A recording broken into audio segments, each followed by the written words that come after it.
L'ancien vice-président américain Joe Biden explique, dans une vidéo qui fait actuellement le buzz sur la toile, comment les États-Unis ont fait pression sur certains pays européens, pour les obliger à soutenir les sanctions américaines contre la Russie. L'Allemagne, la France et l'Italie figurent parmi ces pays.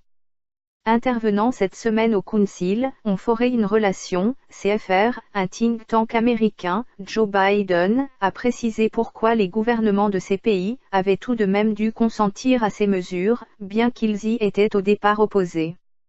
Nous avons passé tellement de temps au téléphone pour nous assurer que personne, à l'époque, de François Hollande à Matteo Renzi, ne laisse tomber.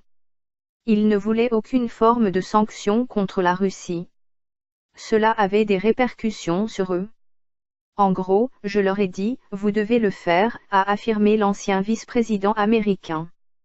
Et d'ajouter qu'heureusement, Angela Merkel était assez forte à l'époque, pour nous soutenir, à contre-cœur, elle n'aimait pas cela non plus. Cette vidéo prouve une nouvelle fois, qu'il y a aussi un rapport de dominant à dominer entre Washington et l'Europe de l'Ouest. Comme beaucoup d'autres, les Européens sont les valets des États-Unis. Le train de sanctions du département du Trésor des États-Unis avait ciblé plusieurs sociétés russes du secteur énergétique.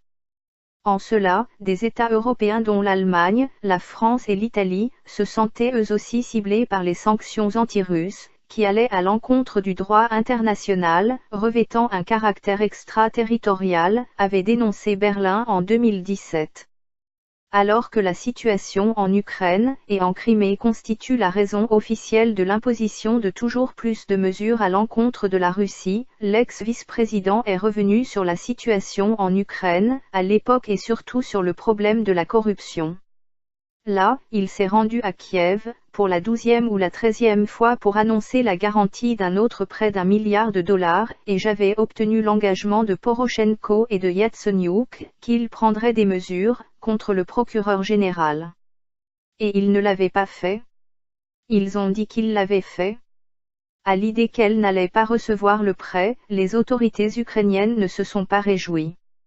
Finalement, face au dernier avertissement de Joe Biden, elles ont limogé le procureur général, mettant à sa place quelqu'un de solide à l'époque. A signalé que plusieurs hauts responsables européens ont lancé des appels à revoir les sanctions anti-russes afin de réduire l'effet néfaste sur les économies de leur pays. Le président de la Commission européenne, Jean-Claude Juncker, a affirmé en août dernier que l'Union européenne devrait protéger ses intérêts si les États-Unis ne les prennent pas en compte dans le processus de renforcement des sanctions contre la Russie.